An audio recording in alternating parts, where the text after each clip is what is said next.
All right, we are continuing with 7.2, our introduction to probability. We're on page 256 in the textbook, and we're going to be talking about a couple properties of probability.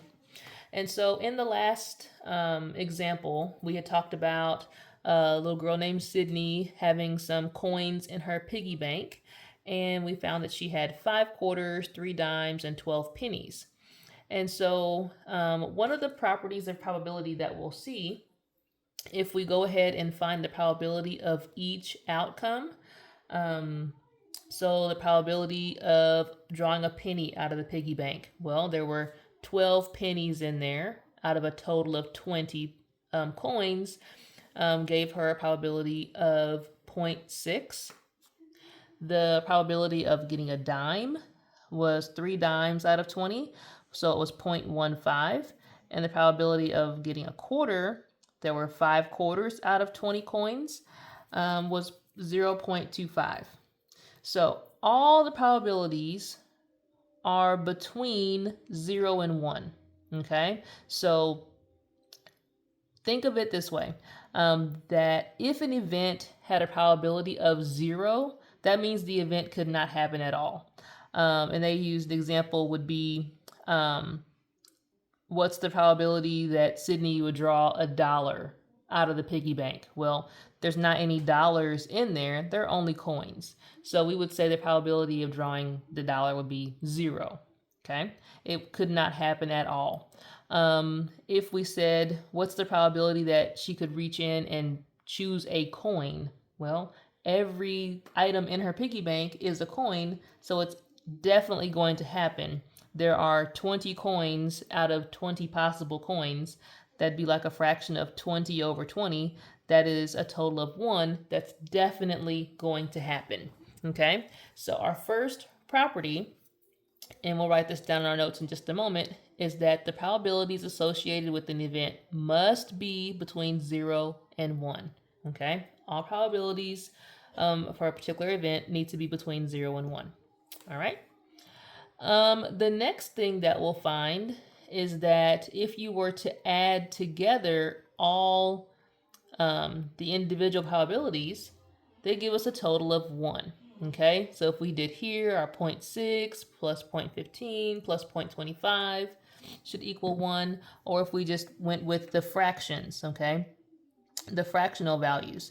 And that makes sense because you would expect that the individual coins should add up to give you the total of coins in the piggy bank, which was 20. And we know that 20 out of 20 is a value of 1. Okay, so we're going to put these two properties in our notes.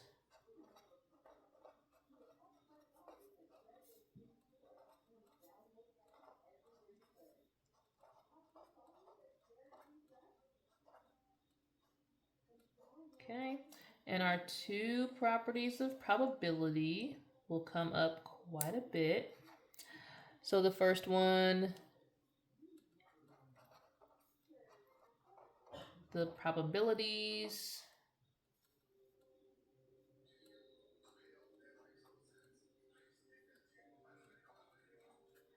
with an event must be between 0 and 1.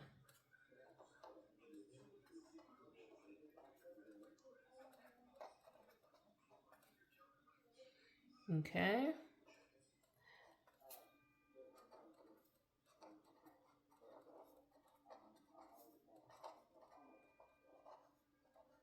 So if they would try to show you an event that had a probability of 2 or something like that, then you would know something was wrong. That can't happen because our first rule or our first property says it has to be between 0 and 1.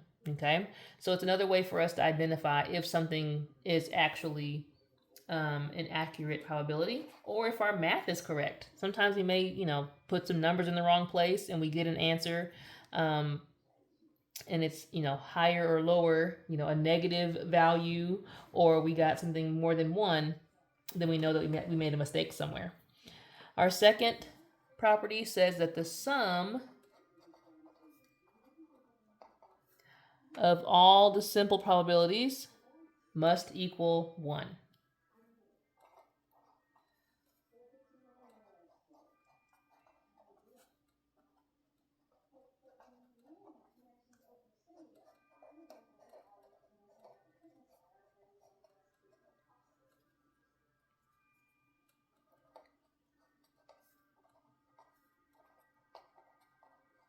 Okay.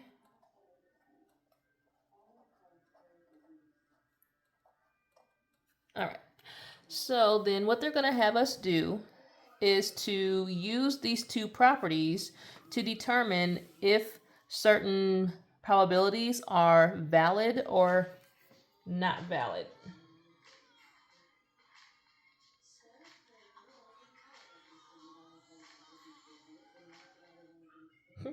Sorry, we got lots of music happening in the background. Um, all right. So, letter A, they've got 0.2, 0.5, and 0.3. And they want us to decide, are these probabilities valid? Well, first and foremost, each of these are between 0 and 1. So it meets the first property. And then we would add those together. 0.2 plus 0.5 plus 0.3, and it equals 1 exactly. So we know that it is valid, or these probabilities are valid. Okay? So let's see. So make a little note here that if we see these kind of questions in the homework or on a quiz, to determine if probabilities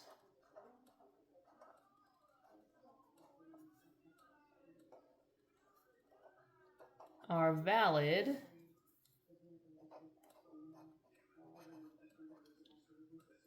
we know that they must be between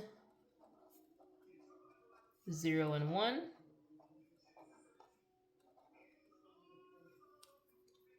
And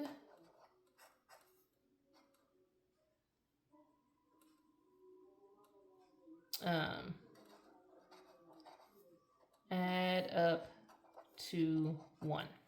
Okay?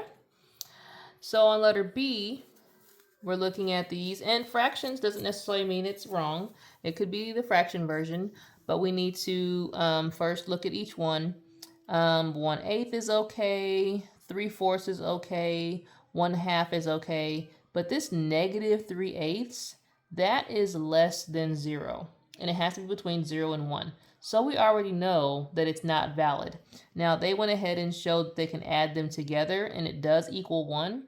But if one of the properties isn't satisfied, then the whole thing is considered not valid. And then this last example, we can see that 1/2, 1/4, 1/8, 1/16, those are great. Those are all between 0 and 1. But when we add them together, it is too small. It's only 15/16. It has to equal 1. Okay? So we're going to be using these two properties to determine whether or not probabilities are valid or not valid.